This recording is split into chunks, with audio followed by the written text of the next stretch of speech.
It's warm in here too. That's all right. Wow.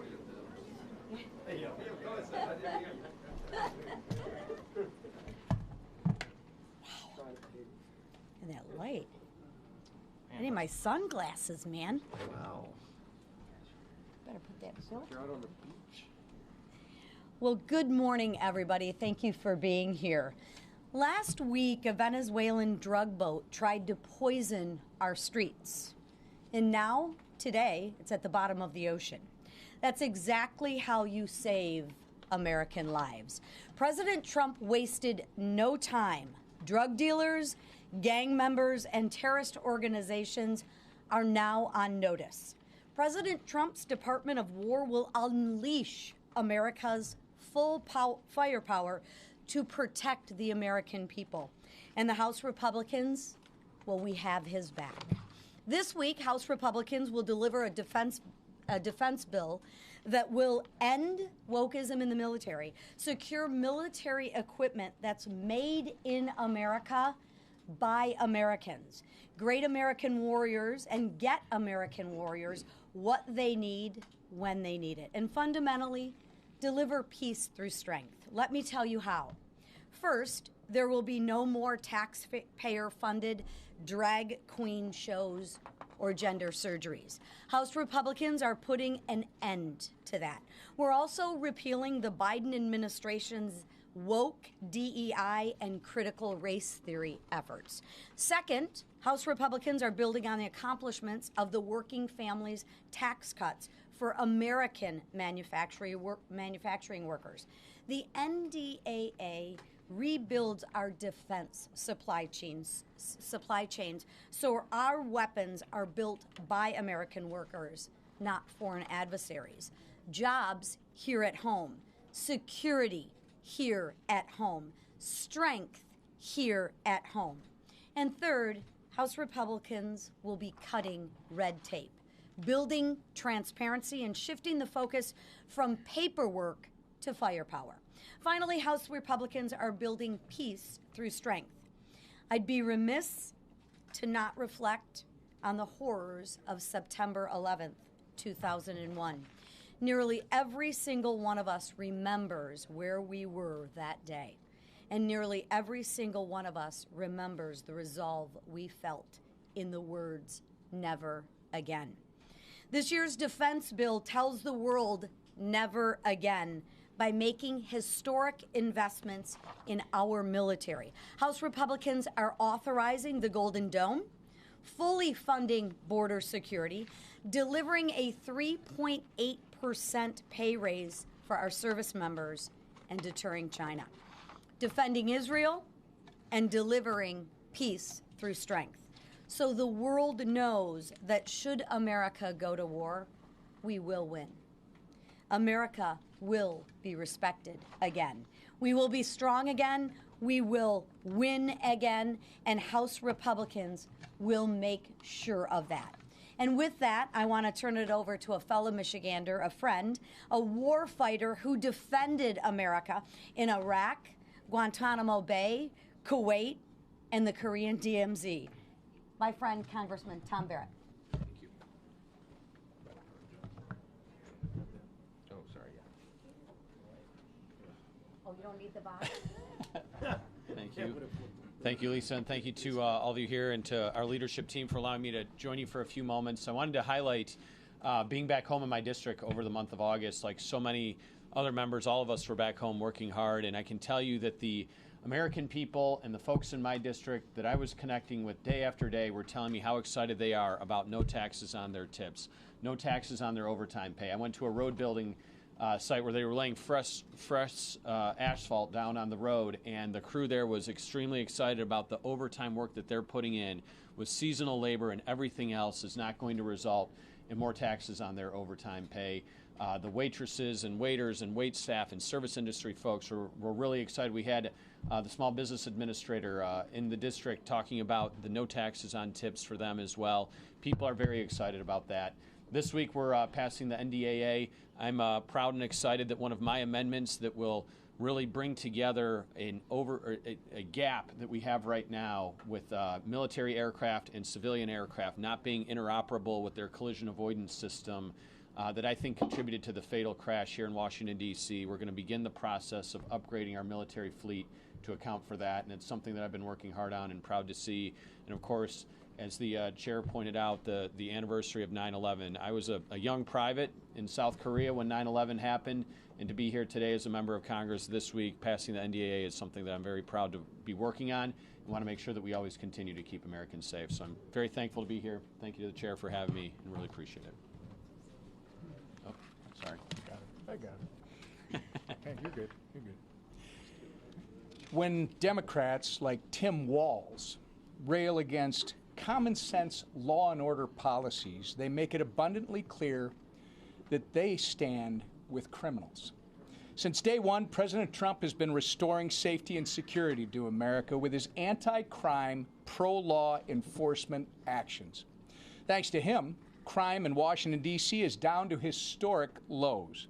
As of yesterday, there have been over 2,000 arrests made and over 200 illegal guns seized in D.C. since he began this effort. President Trump is showing that it is possible to make America safe again if leaders have the will to do it. But Democrats across America refuse to acknowledge safer streets as a win for the American people. Instead, failed leaders like my state's governor, tough to call him that, rail against President Trump and the Republican Party in an attempt to defend their own dangerous soft-on-crime policies. These soft-on-crime policies don't just defy common sense. They put real lives at risk. The whole world witnessed this when over the weekend a video was released of a 23-year-old woman boarding a train in Charlotte, North Carolina. Moments later, she was dead, stabbed in the throat by a random man sitting behind her who had been arrested and released more than a dozen times prior. Woke judges, DAs, and politicians run and govern on a platform that protects criminals while leaving innocent civilians to bear the consequences. It doesn't have to be this way.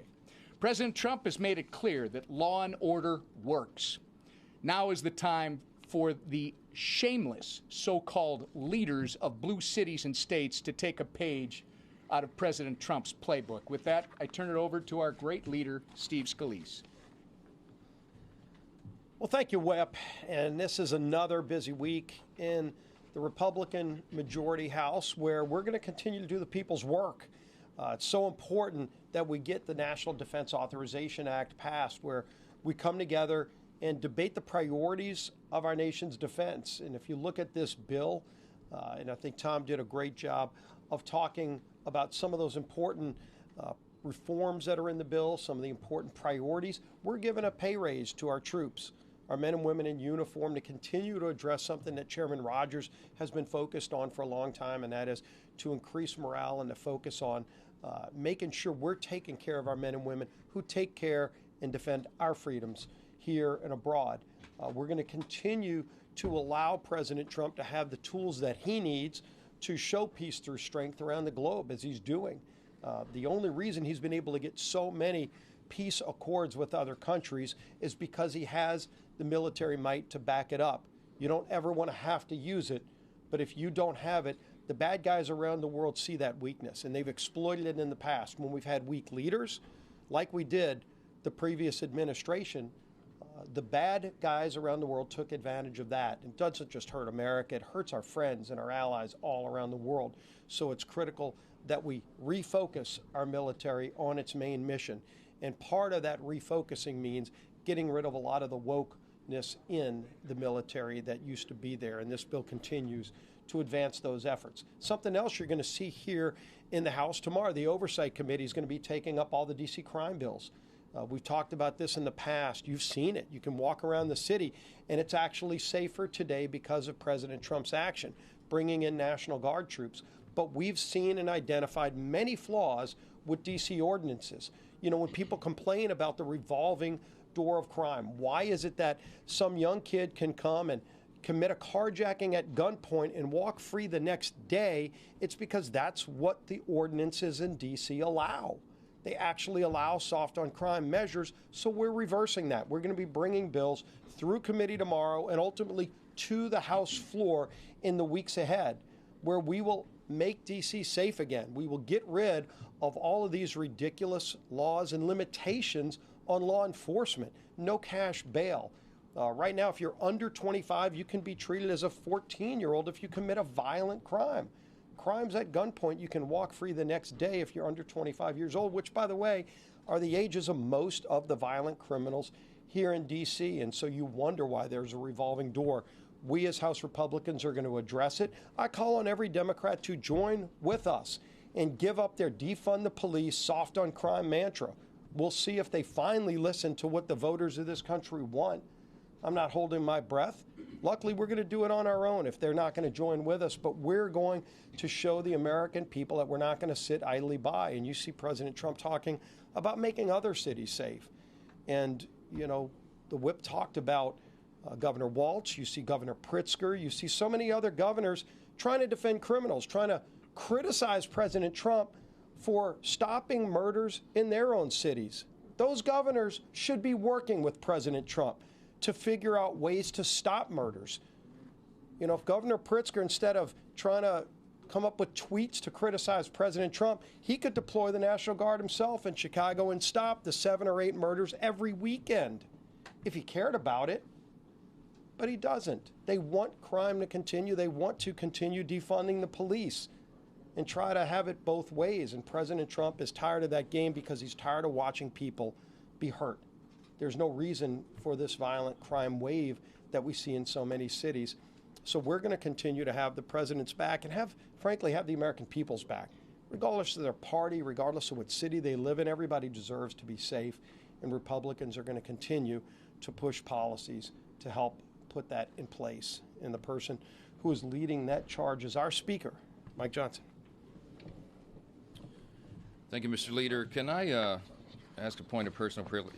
Are we in charge of the lights here? Is this an NRCC thing? Can we turn those down seriously? Whichever staff member can dim the lights, you get a gold star today. I love you so much. Sir, we've got to have a lot of light because there are quite a few of you at the podium. All right. Okay.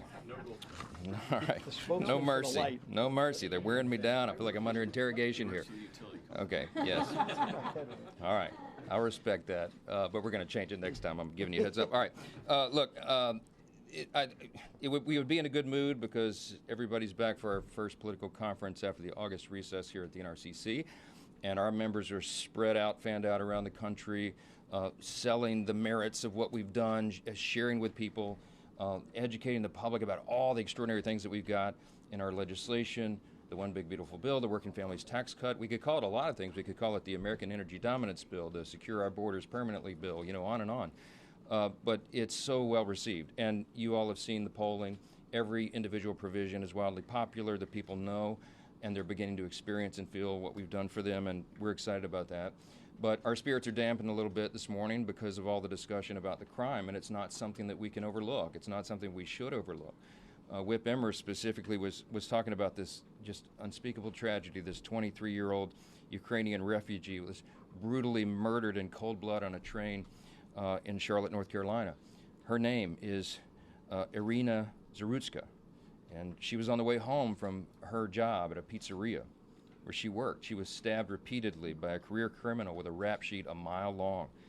It's infuriating. It's heartbreaking. It gives you a feeling in the pit of your stomach. This young lady, Irina, survived Ukraine. She fled amid the deadliest land war in Europe since World War II. She fled to the safety, or so she thought, of the United States, just to have her life senselessly ended by someone who should have never been allowed to walk freely. This individual, DeCarlos Brown is his name, was arrested and released 14 times. Yeah, more than a dozen, 14 times. We don't have to live like this. President Trump is proving that every single day in our nation's capital.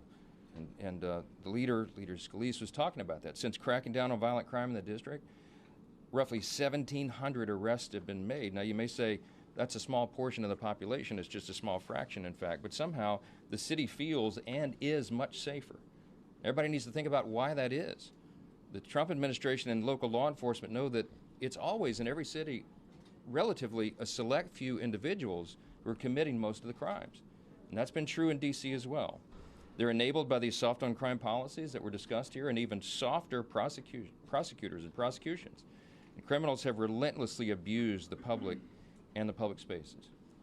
We just want to say this loud and clear, and we're demonstrating it. This is not just talk, this is action. Republicans are in charge, and when Republicans are in charge, those days are over. The days of allowing soft on crime, we're not going to do it. Now, here's what is stunning to me. If you only read the New York Times, the Washington Post, or most of the other mainstream outlets, you don't know anything about Arena's heartbreaking story. For some reason, many national news outlets have refused to cover it. It's social media that has amplified the story and made everyone pay attention to it. And Axios shamelessly reported that this was, quote, fuel for the MAGA messaging battle, as if it's some sort of contrived problem. Watch the video for yourself. It's a tragedy. It's a completely avoidable tragedy that deserves the nation's attention. For now, all we can do is pray for the family, the Zarutska family, and continue our calls for the swift application of justice. Let's talk about some issues of the week. The NDAA, the House is going to take up and pass the FY26 National Defense Authorization Act. I want to thank Chairman Mike Rogers and all the House Armed Services Committee for their diligent work on the legislation. We are providing for the common defense, and as we know, that's one of our most basic governing duties here in Congress, and on this side of the aisle, we take it very seriously. The sad fact is that 4 years under President Biden left our military's readiness in a very troubled state. Thankfully, President Trump has reinstituted the doctrine of peace through strength, and that will maintain America's dominance in a very dangerous world. This year's NDAA lays out policies to defend our nation. It supports our brave service members, and it safeguards the country from threats abroad. It also codifies a number of President Trump's executive orders related to national defense. There's 17 of them in the bill. Here's a couple of examples. It codifies executive orders to end radical and wasteful government DEI programs, reinvigorate the nuclear industrial base, unleash American drone dominance, secure American borders, end CRT in our military schools, and reform the federal hiring process and restore merit to government service, among many others. The safety and security of the American people, our homeland, and our troops abroad is our utmost priority, and this must-pass legislation delivers on every front. Speaking of foreign affairs, bless you, it's more important than ever that America maintains a posture of strength because others in the West are flirting with surrender. This week, international leaders will convene at the UN General Assembly in New York, and we'll be watching if close allies like France and Canada and the UK move ahead with plans to recognize a Palestinian state. It's equally baffling as it is deeply troubling to have this idea that you would reward Hamas with statehood before they've returned every hostage. What message does that send to would-be terrorists and tyrants around the world? If you rape and murder and abduct innocent civilians and then cause enough suffering among your own people, then the free world will somehow reward you with international legitimacy? We can't do that. And I can tell you that President Trump and Republicans in Congress have been very clear that rewarding the carnage that took place on October 7th is a non-starter. It's unacceptable. With regard to government funding, very quickly, and then we'll take questions, House Republicans continue to work through regular order to fund the government for FY26, for the next fiscal year. We're working closely with the White House and the Senate to ensure we meet our deadlines, and Chairman Cole, Tom Cole of the Appropriators, continues to diligently work towards getting all 12 bills out of committee. And they're almost done with that. And as we get closer to the funding deadline, though, we recognize the shutdown chatter from the left is growing louder. Some of these people seem to enjoy this. It seems Democrats may take the path of maximum resistance and try to shut the government down. It's not surprising because they're struggling, because they don't really have a message or a leader, or their party registration is falling, their approval ratings are in the low 20s, and they're about to elect a Marxist to be the mayor of New York City. They are desperately searching for a solution, and some in the party apparently think a government shutdown would be some sort of political advantage to them. It'd be what we all know is dangerous and harmful to millions of Americans, and that is not the answer. So I'm going to say this again, and I'm saying it in good faith. I've shared this with the Democrat leader in the House and other colleagues. If Democrats are willing to work with us, we have our sleeves rolled up, and we want to do this in good faith. We just have to think responsibly how to spend less money than we did last year. And if they're willing to do that, and it's incumbent upon all of us to do it with the high national debt, we're open to that. But the ultimate question of whether there's going to be a government shutdown at the end of the month, is going to be up to congressional Democrats, and that's just the way it is. So take a few questions. Let me just get those Right here. Yeah. On government funding, Mr. Cole saying maybe it's a 3-bill minibus attached to a CR. Has that got your endorsement? Is that the plan right now?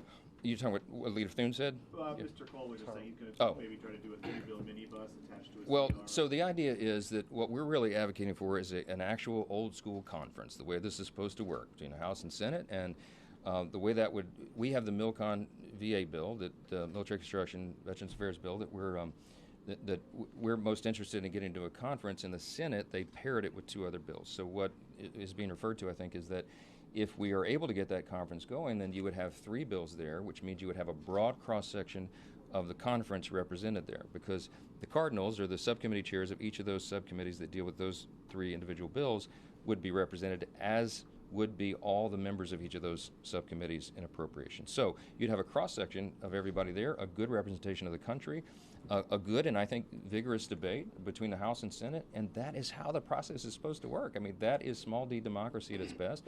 So we're big advocates of that. We have not done, as you all know, and you hear me lament all the time, we've not done the appropriations process the way it is legally supposed to work in a long, long time around here, and we're trying to force the body back to that. And if we can get to a conference committee, that's a first next important step in returning to that. So that's what we're advocating for. We'll keep going. Third row, yes, ma'am. Thank you. The DC national emergency expires tomorrow. I know that you said yesterday that it's not necessary to extend it at this time, but there are some members of your conference who would like to see the president's emergency powers in DC expanded for a longer time than 30 days. Do you expect that to get a vote on the floor this year? No, I'm among them, but my understanding is that the current status of it is that the Democrat mayor of D.C., Muriel Bowser, wisely welcomed the assistance, and she said effectively, is that the way I read that or understood it was an indefinite welcome, Matt, to keep the crime low. We all benefit from that. Every single person in this room benefits from that. You can walk home safely tonight. We couldn't have told you that several weeks ago.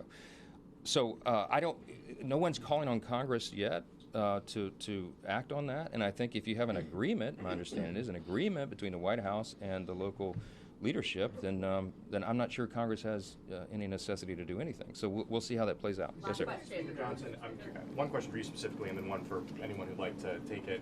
You were just talking about Muriel Bowser, who went from opposing Trump on crime to now welcoming the National Guard indefinitely. And you were talking about Charlotte. The mayor there said you can't incarcerate your way out of this problem, even though this person was incarcerated 14 times.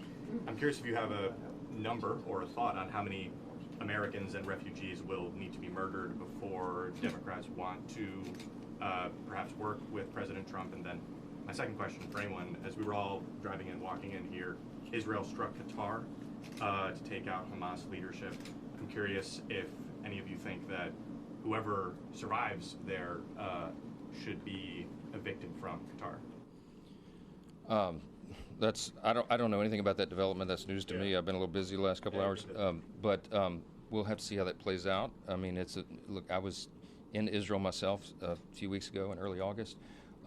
It's a very dangerous time there, and they have enemies encamped around them, and they're trying to bring that to a peace as well. But Hamas, by anybody who looks at this reasonably, and in my view, this is my personal view, that Hamas has to be eradicated. You've got to remove that threat on the immediate border, frankly, within the bounds of Israel. And I'm not sure about that development. We'll have to see. I'll reserve judgment to talk about that. But I will say with regard to the crime stats, it's a very good question, and not a rhetorical one. I mean, these mayors in these big blue cities have to ask this question, and I think their voters and the residents and the law-abiding citizens in all these cities should be asking local leadership, how long are you going to put up with this? When are you going to put your foot down and do the right thing, the common sense thing, the thing that is wildly popular with anybody you ask them? Do you want do you want to reduce carjackings by 85% in your city? Because that's what's happened in D.C. since President Trump got involved. Everybody will look at you and say, of course, right? Do you want to reduce robberies by 25 to 30%, which is what's happening in D.C.? Of course. I mean, murders are down dramatically. It makes a big difference. It's quality of life. We live in the greatest nation in the history of the world. We have the greatest capital in all of the world. And we need to show that. We need to put that on display. And we need to confirm to the American people that they do not need to fear for their lives when they drive to the grocery store or they pick up their son or daughter from school. This is common sense, and I cannot for the life of me understand how the Democrats think this is some sort of winning political message. Yield, man. Let the troops come into your city and show how crime can be reduced. It's a morale boost for the country, and it's safe and right for everybody involved. So if they want to go down that road, they're going to go down that road. But we're going to keep talking about common sense, and we're going to keep delivering. Thank you. Accept the January 6th nominees? You want to take the rest of the question? Yeah. Let's get up there back.